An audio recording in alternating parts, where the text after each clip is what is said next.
Would you sound like a bird? He actually does sound like a bird. I was about wow. to be like, what's happening? Ndege wa angani. Those two birds in the storybooks, like when Cinderella is teaching a dress and then yes, this bird so whimsical. Can you actually mimic any bird noises? Hey. Which Signori do you know? Hey. An owl. What is An it? owl. Okay, not bad. Not bad. But that's low hanging fruit. Yeah. That's Let's it. do better. Other birds. I don't What know, other maybe bird? a parrot, because a parrot is just gonna sound like us. Yeah. There's a very annoying, I think it's a crow. Inakwanga kwa miti ziko nje ya nyumba yangu. It's a very like that. Those are Those are crows. Yeah, yes. apparently crows are known to keep a grudge. They do, huh? Yes. They do keep grudges. They keep grudges. Apparently crows. So nisiwakasirishe. I read it somewhere. Itakumark. Itakumark hivi. Kaguchia 110. I read it somewhere and it was the most interesting thing. Yes, it says crows can hold grudges against specific human faces for up to 17 years. Wow. Allah. Yeah. And then what do? And then they go warn other flock members and they pass that learned hatred down to their young ones. That one. That one, Mark. I'm going to tell So my kids about you. unachukiwa na So what does it generations mean of now? crows. How does it actualize its grudge? I don't know. It's hatred. So, I wish I knew. It avoids you. They say Very about good. elephants keeping a good memory.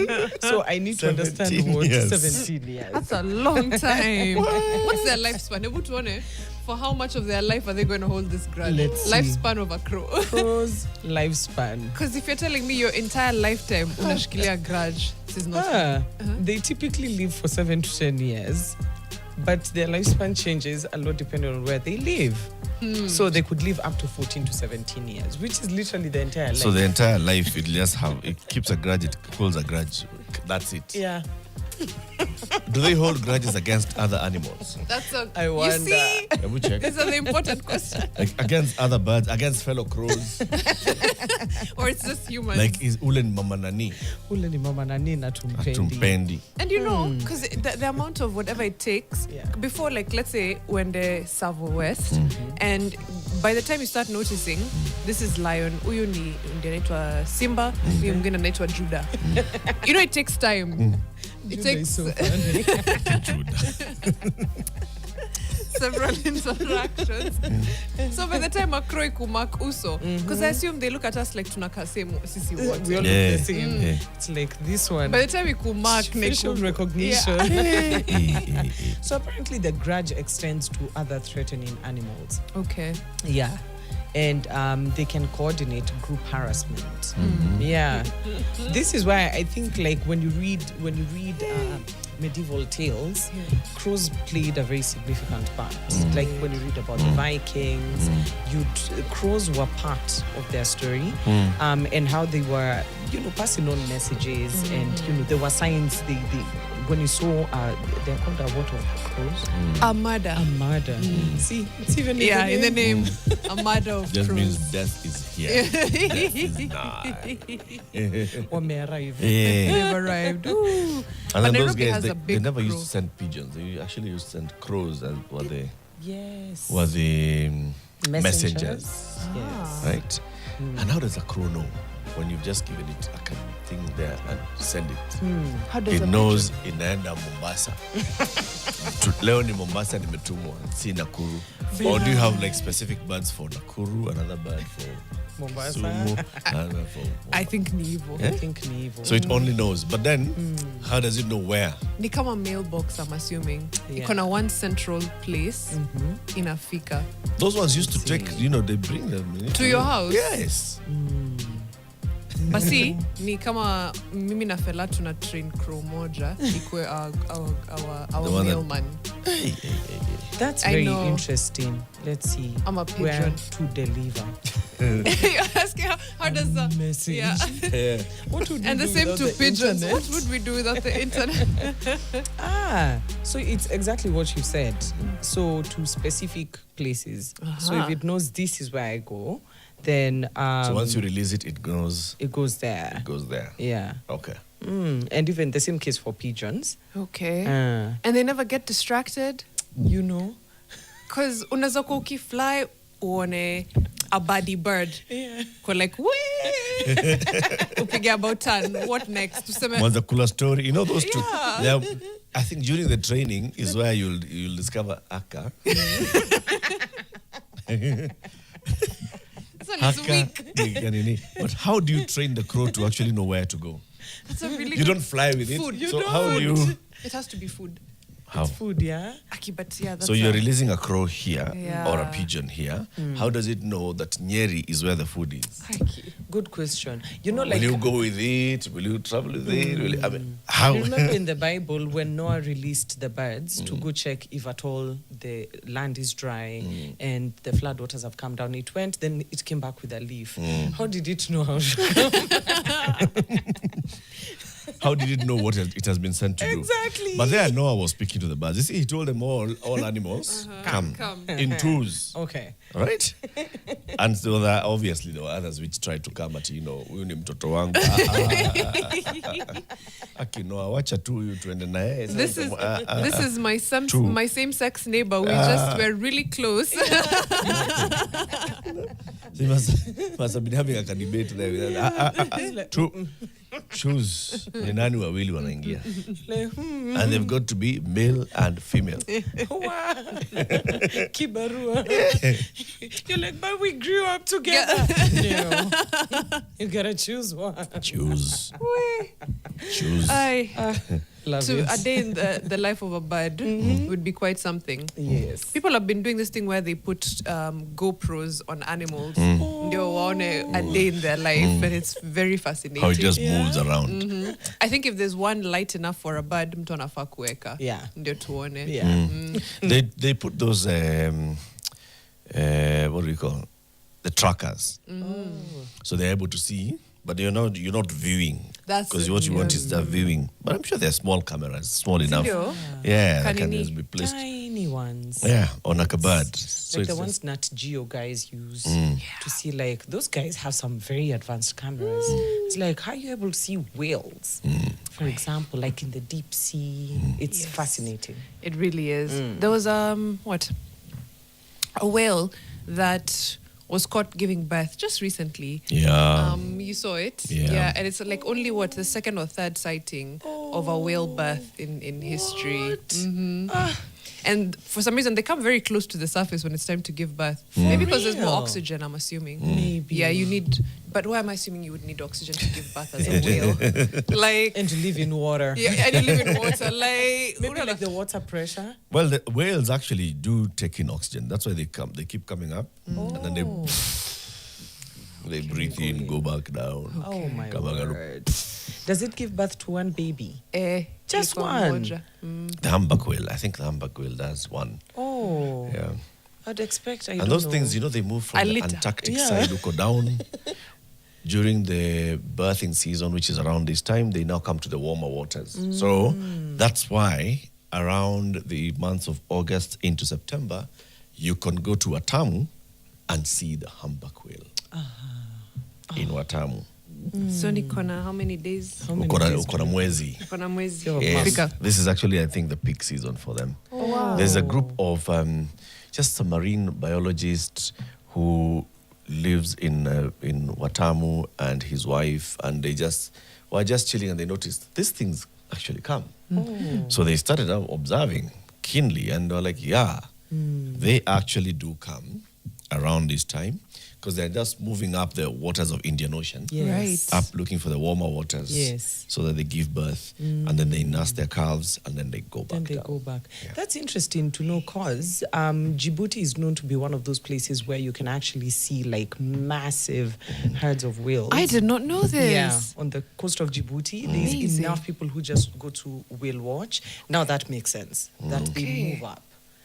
Amazing. I've learned so much from you guys. Love. Nikona Nat Juko studio. Imagine. But Enda Watamu. I didn't know that actually we have.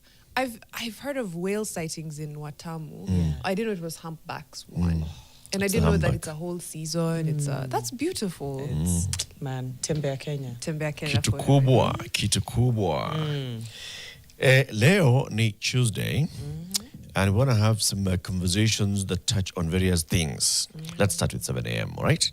So at 7 o'clock, we will keep threading this conversation of this first world manenos. And one of the 4 out of 6 panelists, the 4 out of 6 panelists in the Professor Nyang Nyong'o working group on blah, blah, blah, blah, are professors. One of those professors is Karuti Kanyinga, who has been at the University of Nairobi for many years as a researcher on matters of politics and governance. He was in the working group on transition to first world status. And he'll be joining us at 7 o'clock to talk about that report that they did with Professor Anyang Nyong'o, the one that we discussed last week, with Professor Exen Iraqi, and the one that formed the basis for the president's speech, which we can also then brag like Gachagua that we had intelligence of what the president was going to say. We did. Anyway, I just don't get it why people are amplifying this thing that Gachagua knew. you. Everybody knew. Elda knew it. The But president's invitation to a press conference was in the morning, and he sent it with a video. Yeah. A video just That we also- showing. Yeah. You don't need intelligence for that. No, but like guys, comms. We keep talking about it here. It's the power of how, not just what you communicate, how you communicate. So if you take credit for something, even if it's not yours to take credit for, then you end up looking like the genius, like a clairvoyant, a witch, a fortune teller. Fortune You know? teller. Yeah. No, but on this other one, it's when it comes from the media. So the Standard had a headline. We have stories that are saying, Gachagua. I've seen Standard. I've seen. I think K24 had a story. I think even last night we had a story that was saying, Gachagua appears to have been getting intelligence. Where? Come on. Anyway, Professor Karuti Kanyinga joins us at 7 a.m. What is this first world vision all about anyway? Nini is for first real. world? Yeah. Yeah. Na tuko na how long? Yeah. Because mlisema upper middle income by?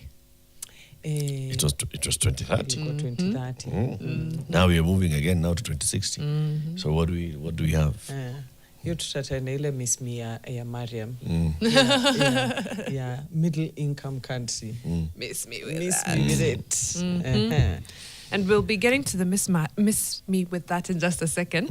But before that, we'll be with the PS for Public Health and Professional Standards. Mary Mudhoni. Ebola. Tumeshasahau hiyo story? Or na? So many other outbreaks.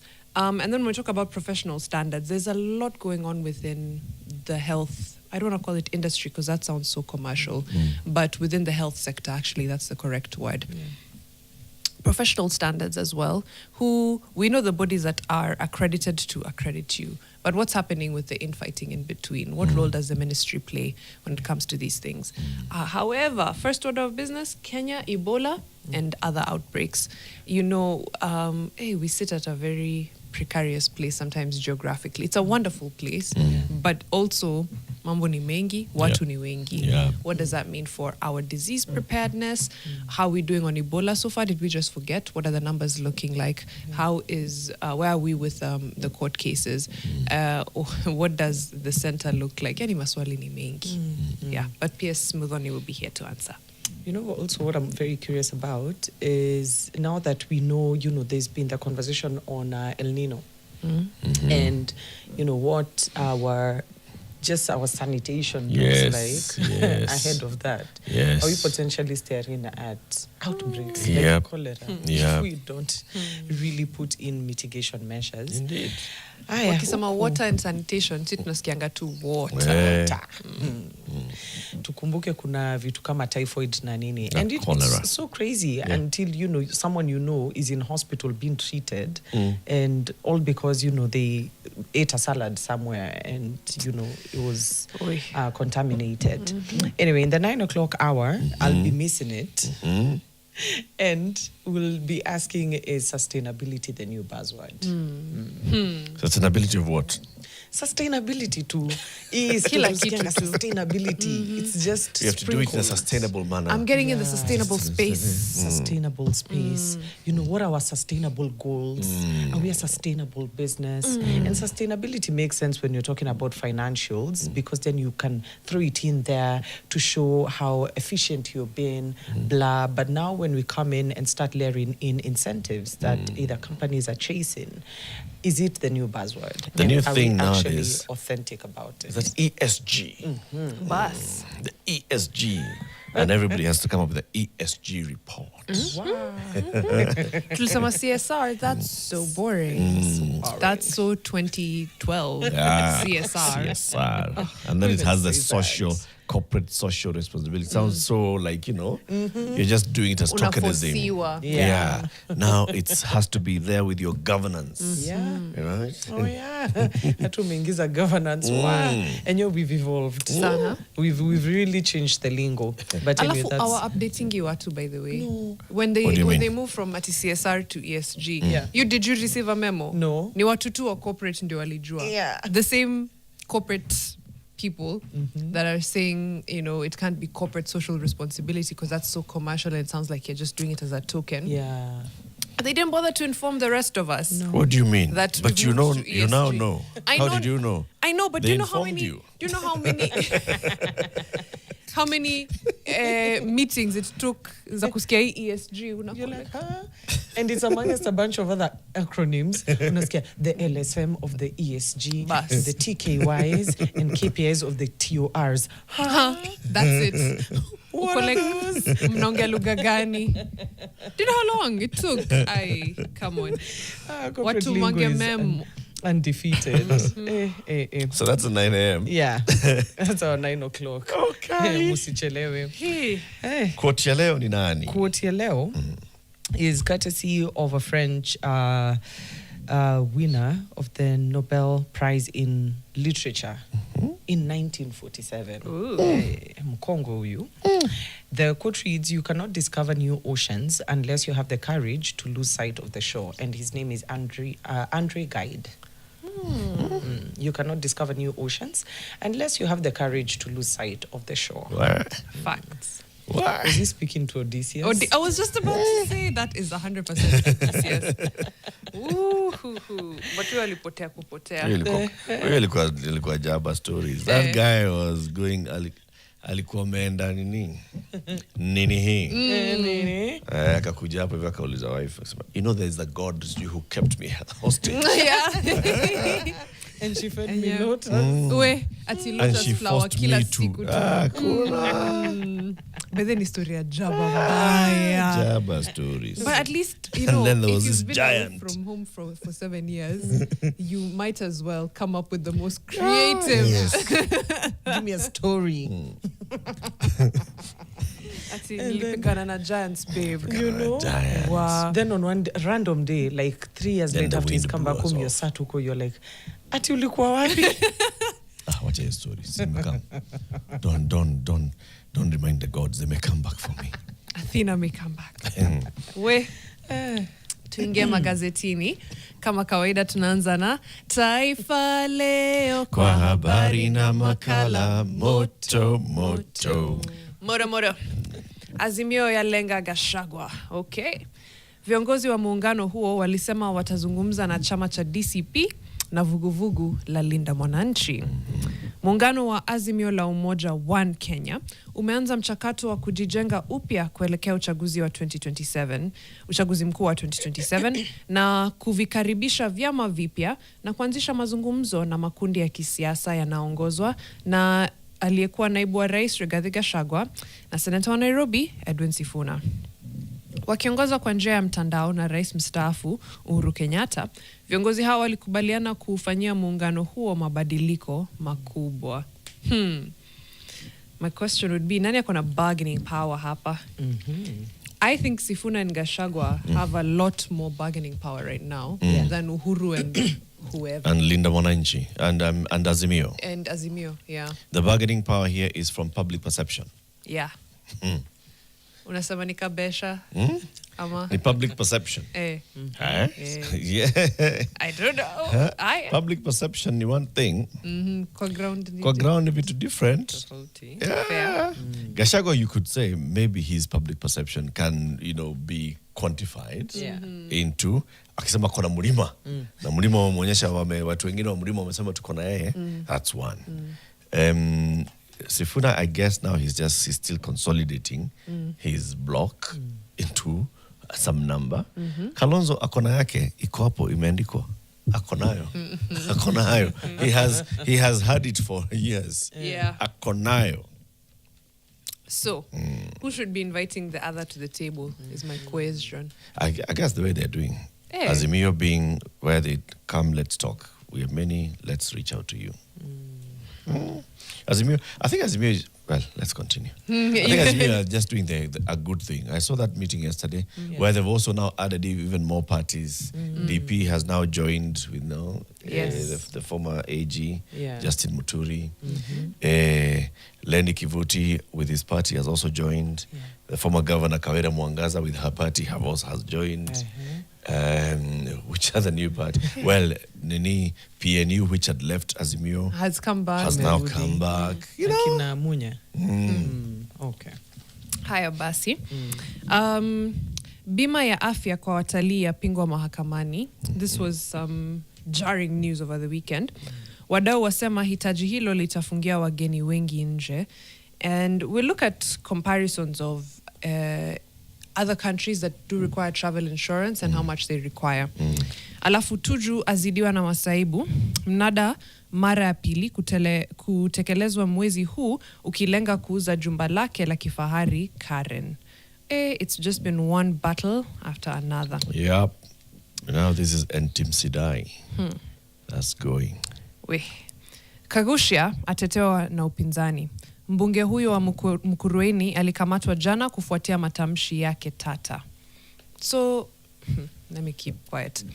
Chuma cha Infantino kimotoni, pressure mashirikisho ya soka ya Ulaya yakitaka rais huyo wa FIFA ajiuzulu. This kuuza World Cup ni kama it might have been the nail on the coffin to Infantino's reign. You think he'll be around, eh? He'll survive this? I don't know. He may leave, but that thing of monetizing the World Cup, it'll happen. But the World Cup already makes, like FIFA made more than double this World Cup than it did in the last one. Yeah. So is it not greed, surely? How much is enough? There isn't enough. That's why at some point you have to protect the thing that is making you the money. I am telling you, these Europeans were just not happy that they were not at the table from the initial stages. You will see this thing happening. Mark my words. It's going to happen. Mark my words. So I think you're probably right, it will happen. I think it will be the death of the sport as well. Those two things will happen in tandem. Nah, yeah. It won't be. When you over-commercialize. They said the same thing when the Russians and the Arabs started investing in English football. This will be the end. Look at how much money is coming in. Look now, it's no longer about the fun of the game. It's about all this and the other. Yeah. Okay. Haya. Azimio ya Mwinda Gachagua na Sifuna. Muungano wa Azimio la Umoja umeanza mchakato wa kujijenga upya kuelekea uchaguzi wa 2027 na kuvikaribisha vyama vipya na kuanzisha mazungumzo na makundi ya kisiasa yanaongozwa na Rigathi Gachagua na Edwin Sifuna. Katika mkutano wa baraza la Azimio ulioongozwa na njia ya mtandao na rais mstaafu Uhuru Kenyatta, viongozi hao walikubaliana kufanyia muungano huo mabadiliko makubwa. Okay. Muungano huu sasa utapewa jina jipya na mawanda yake kutanuliwa ili kuunganisha vyama vyote vya upinzani kabla ya kumteua mgombe mmoja wa urais menyana na Rais Ruto.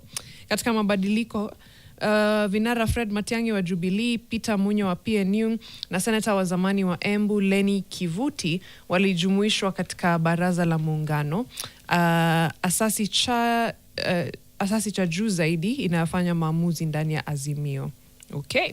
Aidha, vyama vya DP aliyekuwa spika wa bunge wa kitaifa Justin Muturi, PDP na UMP yake aliyekuwa governor wa Meru Kawira Mwangaza vilikubalishwa rasmi kujiunga na Azimio. So basically just what we've spoken about.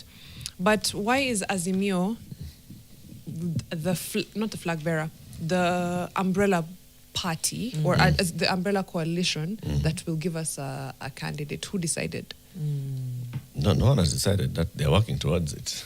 It's the people to decide. It is you see, the thing is, Azimio is already a vehicle that's established as a coalition political party. Remember now there's something about a coalition political party. So it allows you to come and join it without necessarily losing your identity. So Wiper is here. It still has its identity as Wiper and Azimio. Why do you have to break Azimio to go and form another one? Call the other one term party.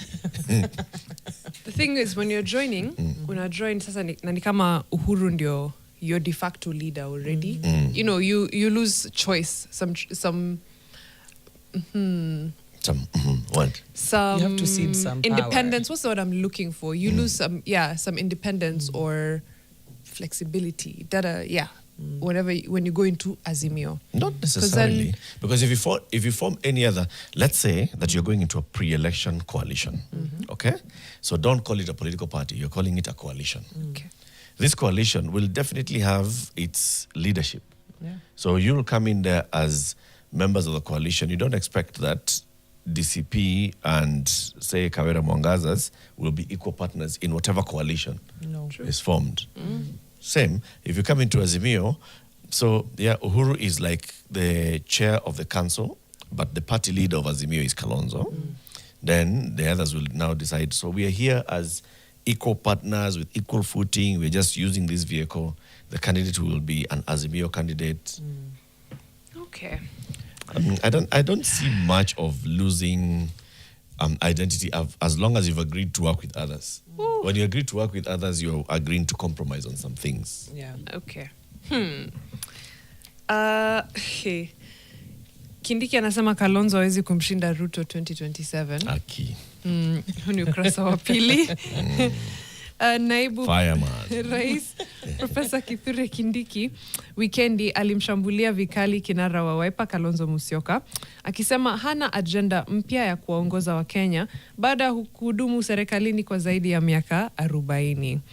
Akizungumza katika ziara ya maendeleo pale Tharaka Nithi, Profesa Kindiki aliwataka viongozi wa upinzani kuwasilisha sera badala ya kutegemea siasa za chuki, migawanyiko na ukabila.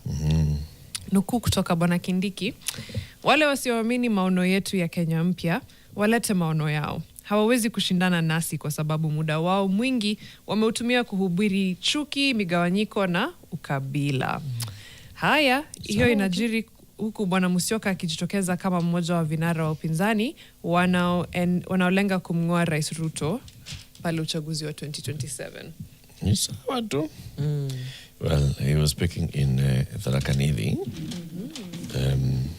Some part of Tharaka Nithi neighbors say Kuru. Okay. Yeah. Anyway, tuangalie vitaifa. Fireman. Vitaifa ni Cynthia Achieng aliye na umri wa miaka 26, ni mkazi wa jiji la Nairobi na uraibu wake ni kushiriki mashindano ya wanamitindo, kusafiri janibu mbalimbali, kusikiliza muziki na kuogelea. Amazing. Mashindano ya wanamitindo ni Fashion shows. Fashion shows, yes. Oh, well done, Cynthia. I'll also just take this opportunity to congratulate Miss Universe Kenya, Jean Ojiro. She ran a really good campaign, and she's going to be representing us at Sasa Miss Universe World. Miss Universe World. Congratulations, Jean. So well deserved. Well done. Break time, 6:30. This is Fixing the Nation on Conversation at a Time. We'll be back shortly to look at the other newspapers, Business Daily, Daily Nation, and stories from last night. morning, nation. Good morning, Kenya. I'm Caxton Shako. I'm a local tour guide in Taita Hills. Welcome to Taita Hills, the rooftop of Kenyan Coast. Today I'm here. We're fixing the nation. One walk, one hike, one adventure at a time. This is Voi in the farthest side between the two hills. That's Voi town. And, that's the whole of Voi area. That's Sagala Hill to the left. Then straight ahead, not so visible today, that is Kasigao, Mount Kasigao. That is Motatu town. Go to the east, then to the other side, go to Taveta, and now you come up to Mondani. And this is the view that you get when you're standing on one of the most beautiful viewpoints of Taita Hills, Mochora Rock. See you here when you come. Whoa. Thank you, Caxton. That's such a beautiful What's Up Nation video. You look like you're in the clouds. Unakaa uko majuu. That's what Kevo was saying. Taita Hills, stunning. Absolutely stunning. Thank you so much, Caxton. That's a wonderful What's Up Nation video. Tutumia kama hiyo tu. Tuambie uko wapi. How's it looking? What's working there? What are you doing? What are you up to? Involve us in a day in your life and send us that video to 0769 590 762. 0769 590 762. Even if you don't live in the clouds like Caxton, literally. That was stunning. Up there. I met Breathtaking. Caxton, of course. I had to do a detour after course. going. Wewe ukifuata barabara straight utaanza Sasa kuumwa na how? mgongo. Utaanza kuumwa na Sasa macho aje. hata. Sasa aje. From Taita Taveta nikapanda hapo nikafika Wundanyi juu ya clouds. By the way, Nani's from there. Our director Arnold. Kwa hapo mlima fulani hapo utauona next. Mlima fulani pale. Nilikuwa nadhani yeye ni mkosti kabisa huko chini. Suko ni coast. You know you're right. Nilikuwa nadhani ni kosti ile ya Mombasa. Unanielewa sasa? Nimekuelewa. But I don't know why in my head, every time I had Wundanyi, I thought it's in Western Kenya until I learned it's in Taita Taveta. It's beautiful. Yeah. It's up there. It has the highest peak in the entire coast. Yeah, highest peaks in the entire coast. Beautiful, cool. Those viewpoints are lovely. Windy roads going up. Well tarmacked. Tapatia stories kumoja. Oh, that sounds lovely. I'll tell you. But Caxton is one of the tour guides there. Okay. He does a very good job. He was there with several other tourists. Eric, come, I take you tomorrow morning. I take you to a place where you love it. Before my guests are ready to, so I can take them elsewhere. Yeah. So he took me up there and showed me. Lovely. Beautiful. So stunning. I love it because I was wondering niaje anajua everywhere from akwambia hapo ndio sijui wapi, hapo ndio wapi, hapo ndio wapi. Okay. Hapo ndio kwao. Good job, Caxton. Yes. Lovely. Fixers online wako hapa. Eli anasema finally, I don't know who's picking that sad music. What sad music? Anasema finally, show inaanza. Right? And I saw also Eli saying, you guys should use English newspaper. I don't think most Kenyans understand that Swahili. Eli. Watu wengi Kenya waelewa Kiswahili. I know not many people in Kenya would understand Kiswahili, but many Kenyans will have an understanding of Kiswahili. That's true. Yeah. Yeah. Alafu ni lugha yetu pia. Ni lugha ya taifa. Ni lugha ya taifa tuitunze. Yeah. H. Matende keenly watching from the diaspora, and many people think the political temperature needs to be toned down in our beloved Kenya. To handle yourself, use your head. To handle others, use your heart. Word. Sir Charles, give but don't allow yourself to be used. Love but don't allow your heart to be abused. Trust but don't be naive. Listen but don't lose your own voice. Watu na maquotes bana siku hizi. Okay. Watu na maquotes. Still make the one. Psalm 46:1. God is our refuge and our strength, an ever-present help in trouble. When life feels heavy, remember that God's faithfulness is renewed with every sunrise. Good morning. Good morning. Lovely. Jimmy Munuthi says, this political year will move very fast. The activities are plenty, courts, realignments, and Sifuna. Charles Ndongo, the gang of independent institutions that held a presser yesterday looked forlorn. lots of barking, no bite. Duale, Gachagua, Sudi, Cheruyot, Gekaria, Mohia, Farouk, and the Ruto untouched. Hawatafanya any. Nothing. Hey. Just blah, blah, blah, blah. Calvin's basement says chieftains will suffer this time round. It's Monanchi who has the chessboard now. Eric looks so hesitant and doubtful about Sifuna's popularity and the significance to the 2027 equation. I'm not doubtful. I'm just not able to quantify it as yet. Okay. Yes, he's starting to galvanize the Western Bloc, the youth people. Even he says, "Enyi wote mnasema nyinyi ni Sifuna." Ebu nifanye census nijue Mko tuko wangapi? ngapi. Yeah. Fair. Stephen Kosira, a mouth is a pot that can boil poison. That's a Hey. Maasai proverb, he says. Way. A mouth is a pot that can boil poison. Yeah. Collins Kimtai, yesterday's conversation, I heard Senator saying Uganda, Tanzania, and Rwanda know how to fight corruption. Not knowingly are governed dictatorial. Does it mean we only achieve if we went this way? It's a catch-22.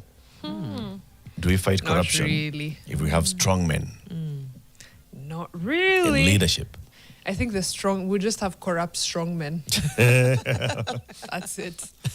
Brigadier Maina, Kaguchia deserves it. He falls in the same basket as Duale. We are past political hate speech and ethnic profiling. Alrighty. Or Pure Polycarp, there's no crime in using empty hands to accept free and fine gifts from politicians as long as wise heads prevail on voting day. All right. Collins Kimtai is asking you, Mariam, to pronounce the word suitor. Oh, ile Spain. Ile pale, the Spanish Spain. enclave in Morocco. Anaeka Spain in quotes. What vile nimekuwa nikisikia watu wakisema suitor. That's what the watu wa Wale wanaosema international uko wanasema suitor. Kumbuka pia wao international wanasemanga Iraq, eh? Ni ukweli. Yeah. Ni ukweli, that's Please. true. Iran. But kama Collins anajua how to pronounce it correctly niambie. Yeah.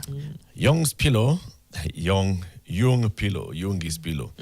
Let Kaguchia be reasonable enough not to enter into such utterances because they jeopardize peace of the country. Staki Mapepe, today group matches will be played simultaneously. Tomorrow is rest day and semis on Thursday for national at M-Pesa, at the M-Pesa Academy. Today is the final group matches. Tutaangalia Harambee Starlets walifanyaje jana. Ugai. Yeah. Tutapatia. Ndio hiyo Charles Ndungu ametuambia Starlets ended pointless. They didn't score any goals. Oh, are they still in the tournament? Kuisha out. So they're out of It's the last group. It's the last group game, and if they're not top out, imeenda hivyo. Hey.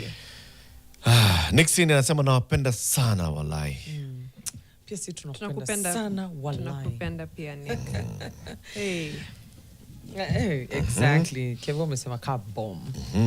Okay, let's look at the business daily.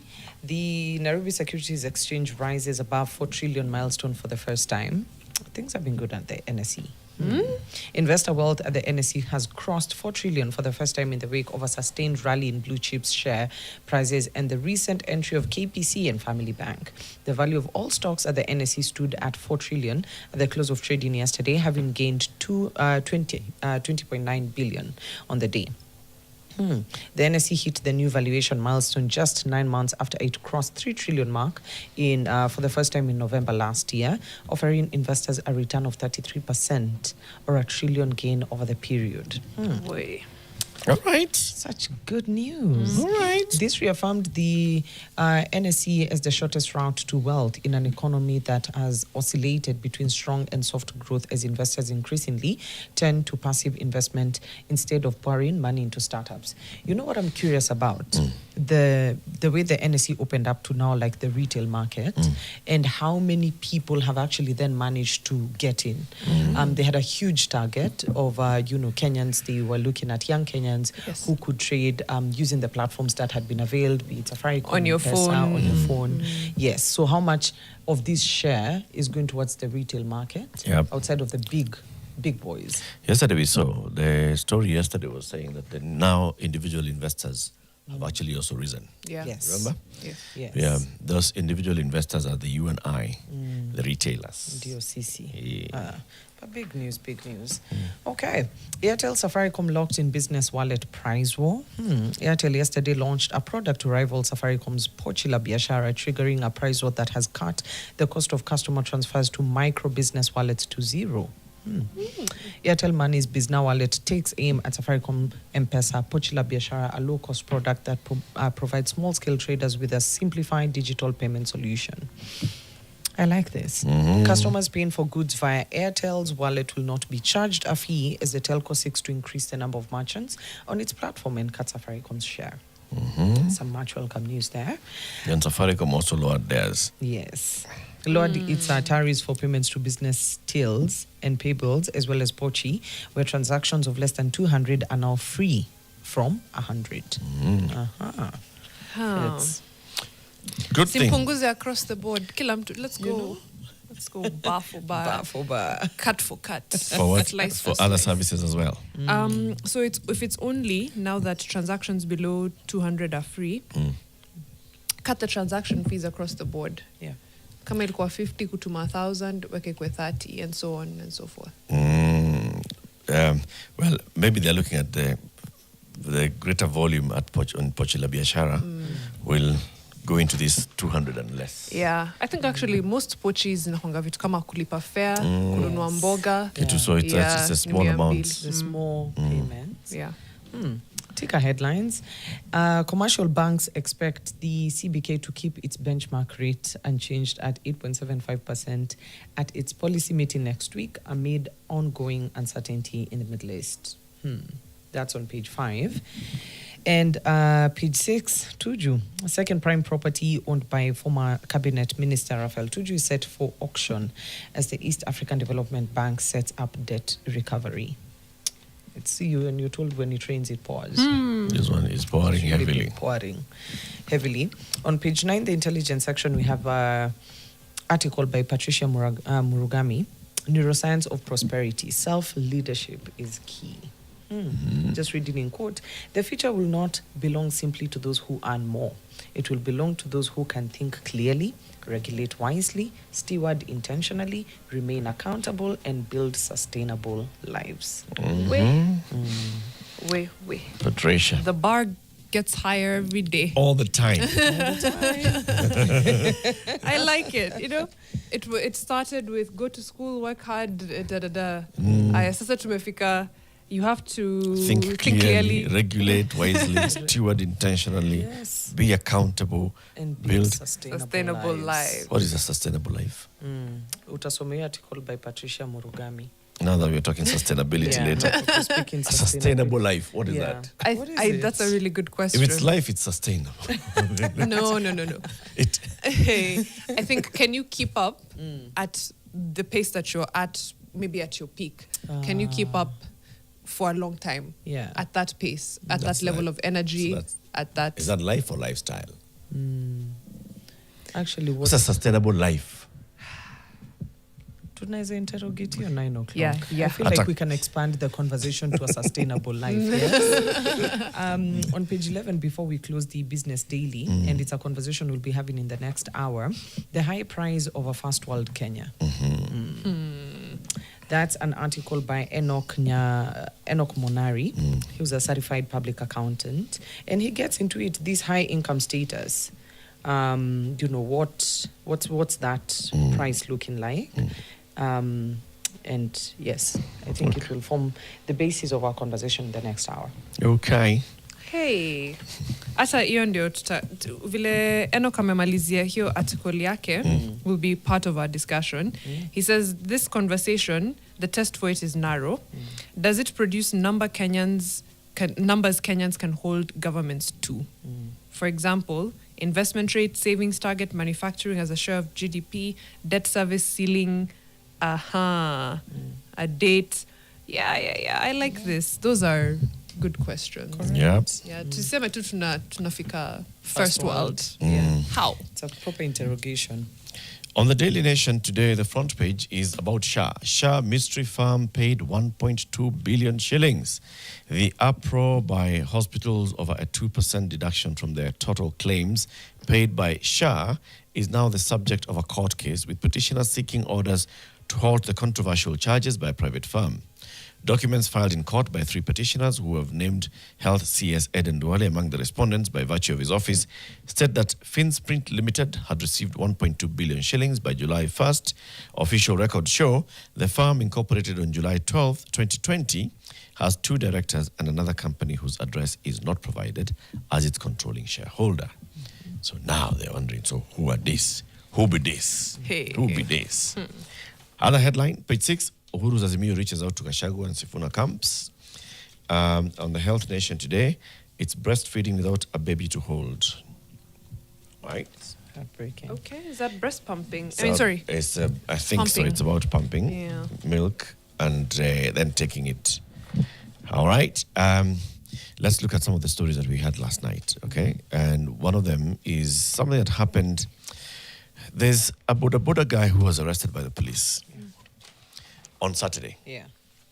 Alikuwa amebeba mtu, then he was arrested by the police. Then the police called the relatives later that night and said they're releasing him. So they released him. When guys went to pick him, he was complaining that, he has been beaten by the police officers and he was hurt. The guy died soon after. When they took him to hospital, he was pronounced dead on arrival. Now the family is demanding justice and asking, what happened to him? How did he end up dead? He was arrested. He was taken to Muthaiga police station. He was fine. Then he's dead. Who's to be held accountable for it? And they're demanding justice about this. And that's a story that we just ought to highlight and make sure that we amplify. Listen to the relatives as they were saying.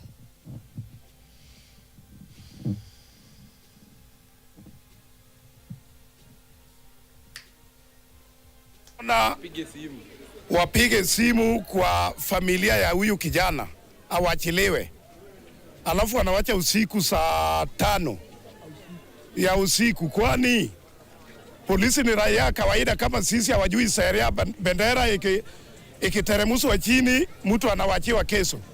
Na kwa nini walikuwa wanamuacha wakiwa wamempiga? Eriko alikuwa analia tu, huku inaniuma na tumbo, analia tu, nimepigwa na masanse wamenishika, ndo wamenipiga masanse 5.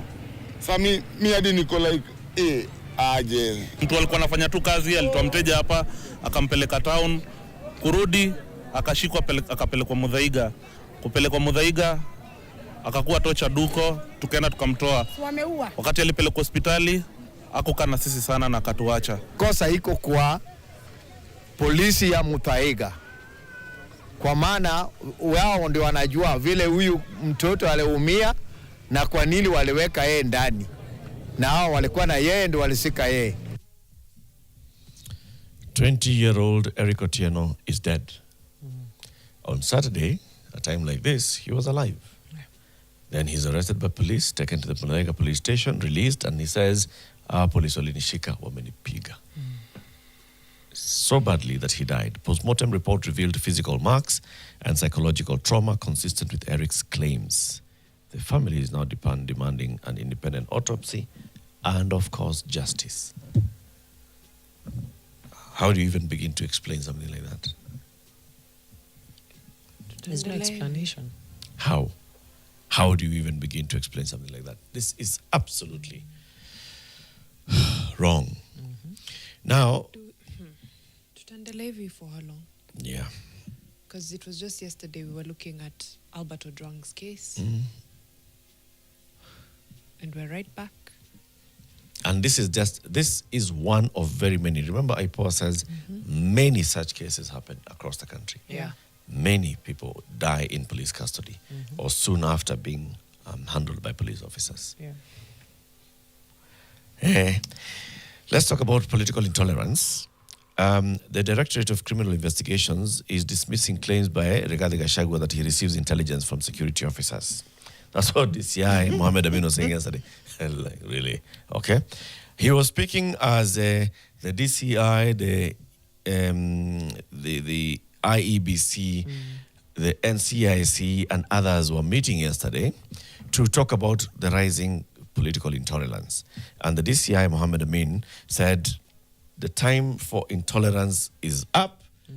Those people who have been making such insightful remarks, their time is over. It's no longer going to be business as usual. Times are changing. The chairperson of NCIC, Dr. Kefa Omai, also said hate speech is not free speech. It's an assault, and we're going to take action.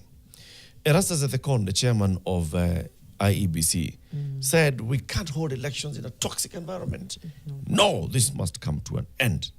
Also, somebody who spoke was Political Parties Consortium chairperson, James Misati, who said we cannot have insightful candidates on the ballot. No. Listen to the dog as it barks.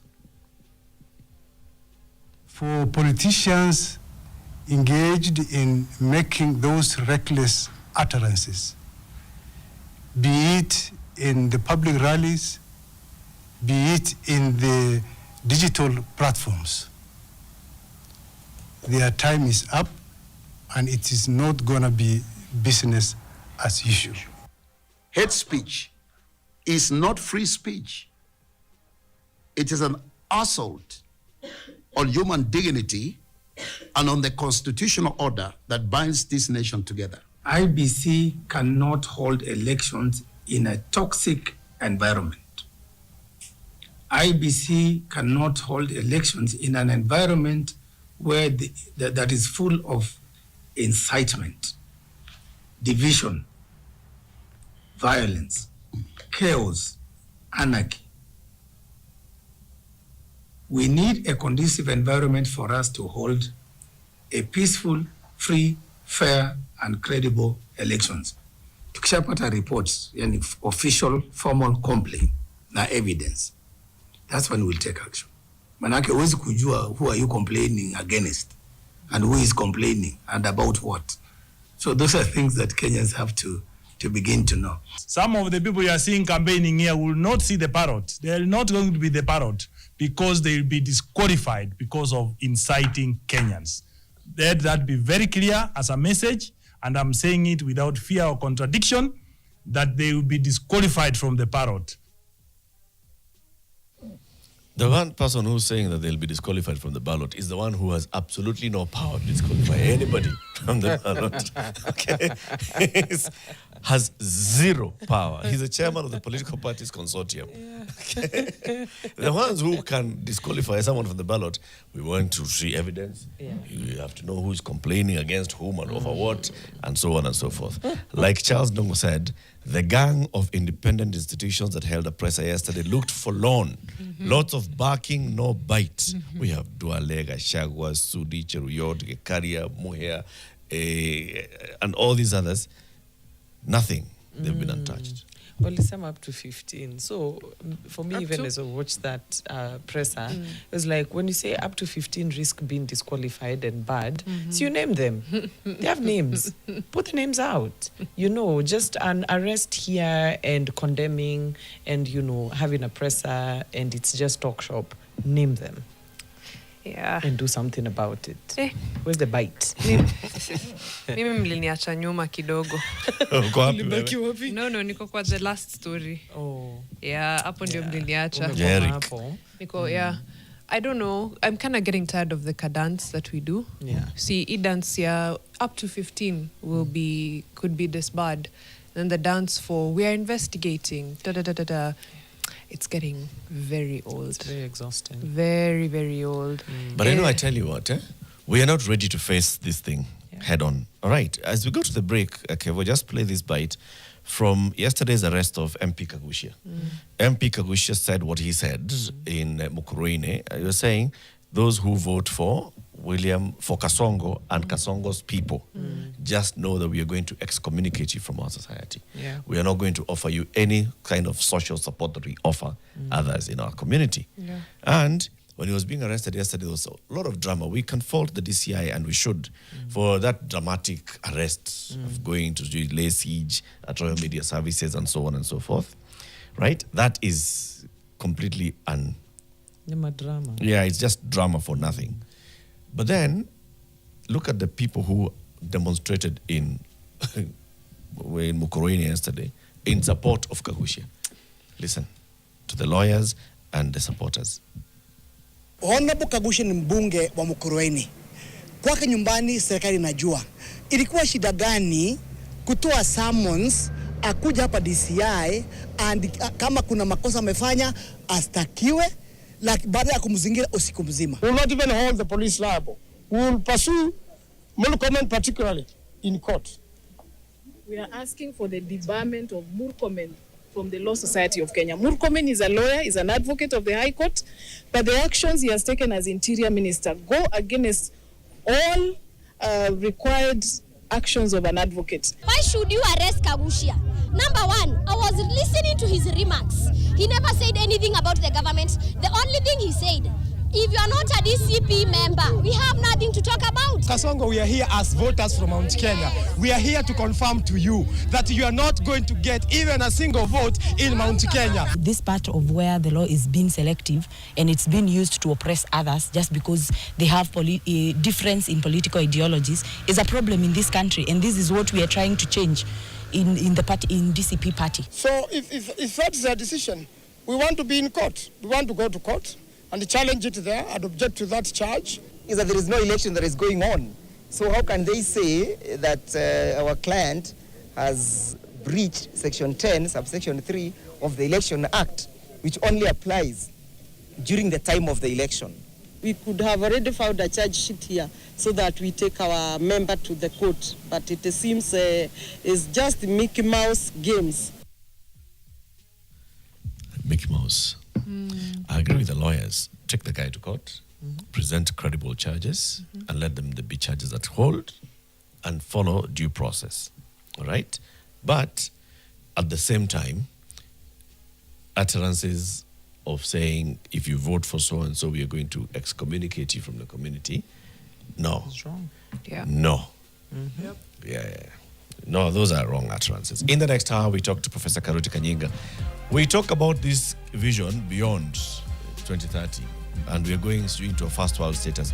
What is this vision all about? That's what we'll be discussing. It's 7 a.m. Good morning.